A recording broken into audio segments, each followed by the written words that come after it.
درگزر کرنا چھوٹا سا عمل ہے، اس کا بھی بہت بڑا اجر ہے۔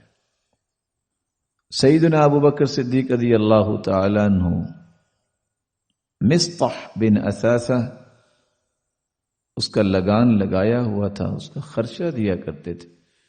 جب پتہ چلا کہ انہوں نے سیدہ عائشہ رضی اللہ تعالی عنہا کے بارے میں یہ بات کہی ہے اور وہ اس میں شریک ہو گئے جو تہمت لگائی گئی، تو انہوں نے کہا کہ میں اس کا لگان لگائے ہوئے ہوں اور یہ ایسا کام کر رہا ہے، تو صرف اللہ عز و جلال کا یہ فرمان جاری ہو گیا، الا تحبون ان یغفر اللہ لکم، کیا تم پسند نہیں کرتے کہ اللہ عز و جلال تمہیں معاف کر دے؟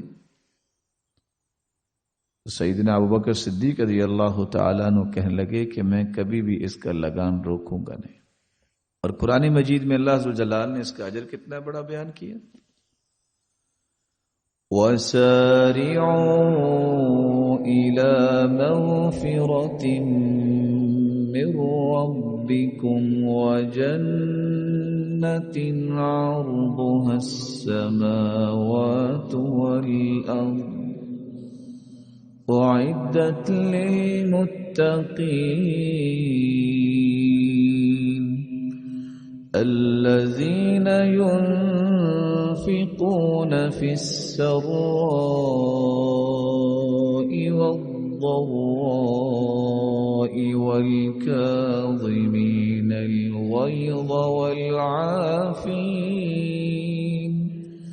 وَالْعَافِينَ عَنِ النَّاسِ وَاللَّهُ يُحِبُّ الْمُحْسِنِينَ۔